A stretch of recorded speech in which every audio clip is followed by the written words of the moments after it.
What is up, guys, and welcome back to another episode of 3-Minute Thoughts here on the channel. And it is that time of year again, when we welcome in a brand new class of college graduates into the next phase of their lives. And while it's definitely a super exciting time, it can often be a super frustrating time as well, as they're now faced with the responsibility of repaying their student loans.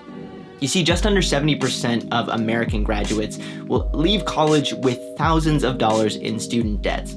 Some will take years to pay them back, some can even take decades. So what I want to talk about today is what would happen if this wasn't the case? What would happen if the government simply forgave all student debt? Sounds crazy, but let's talk about that.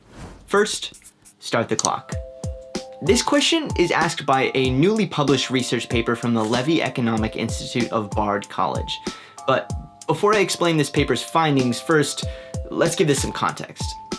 Currently in America, there are 44 million people carrying student debt, and the totality of that debt is $1.4 trillion.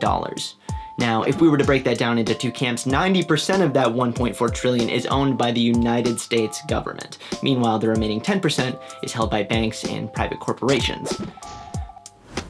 Now, for purposes of simplicity, the paper doesn't draw much of a distinction between these two camps, and it proposes a scenario where the government would simply forgive the 1.26 trillion outright and then buy out the remaining debt that's owned by private companies.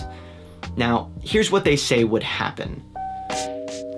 America would see an increase in GDP of 86 million every year for the next 10 years. The increased economic activity would add between 1.2 to 1.5 million jobs and reduce employment from where it currently stands, 3.9%, all the way down to 3.6%, which would be the lowest it's been since 1969. Perfect. Now, I bet that sounds too good to be true, right? But here's why it actually might work.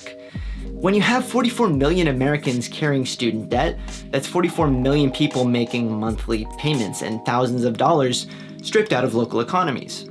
These payments severely reduce consumer purchasing power, meaning less cash spent on nights out, or new cars, or buying homes, all the things you need people to be doing for a healthy, stable economy. Okay, so that's the case in favor of forgiving the debt, but are there any reasons why we shouldn't? Well, one counterpoint is that if you simply wiped out all student debt in a blanket move, the majority of the relief would go to helping families who are already among the wealthiest in the country, as families in the top 20% hold the highest amount of student loan debt. But on the flip side of that, lower income borrowers have the highest delinquent rates, meaning they're the ones most likely to fail at paying back their debt. This not only creates endless financial problems for these students, but it ultimately makes student debt one of the greatest barriers to higher education for lower income families. Whew. Well then, what about the obvious problem, the critique that it's simply financially irresponsible to add $1.4 trillion to the national debt just to help out young people? Well, to that end, the latest tax cut passed by Congress is predicted to add $1.9 trillion to the national debt over 10 years.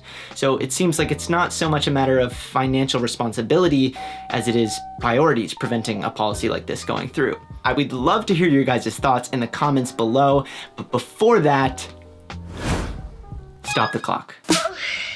Hey!